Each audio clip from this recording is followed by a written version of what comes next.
Induction motors are the most commonly used electrical machines.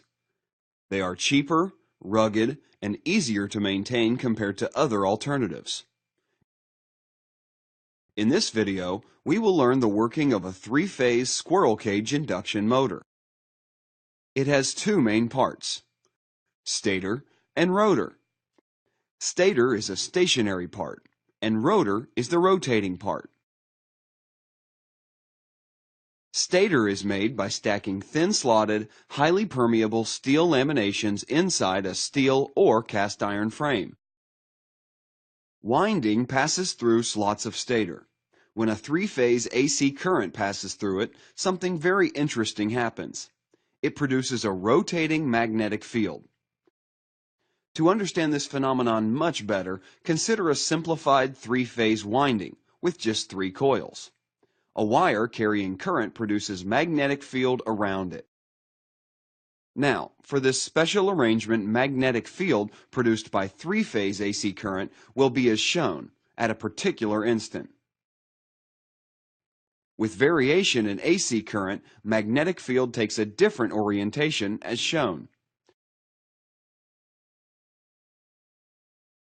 From these 3 positions, it's clear that it's like a magnetic field of uniform strength rotating.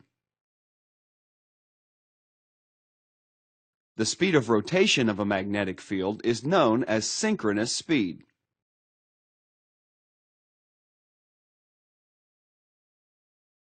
Assume you're putting a closed conductor inside it. Since the magnetic field is fluctuating, an EMF will be induced in the loop according to Faraday's law. The EMF will produce a current through the loop. So, the situation has become like a current-carrying loop is situated in a magnetic field. This will produce magnetic force in loop, according to Lorentz law. So, the loop will start rotating. A similar phenomenon happens inside an induction motor also. Here, instead of a simple loop, something very similar to a squirrel cage is used.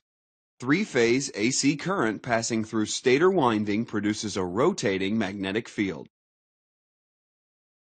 So, as in the previous case, current will be induced in bars of squirrel cage, which is shortened by end rings, and will start rotating.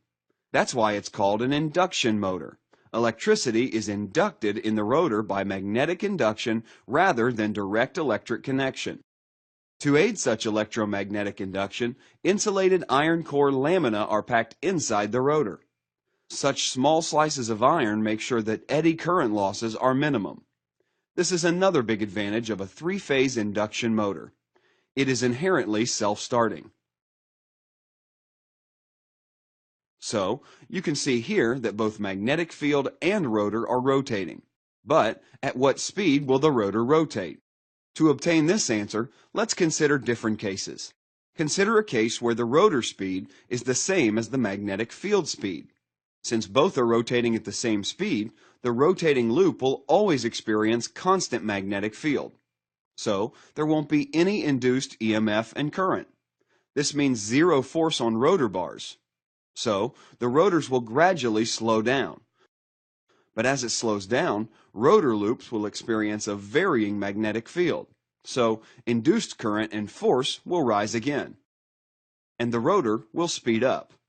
In short, the rotor will never be able to catch up with the speed of the magnetic field. It rotates at a specific speed, which is slightly less than synchronous speed.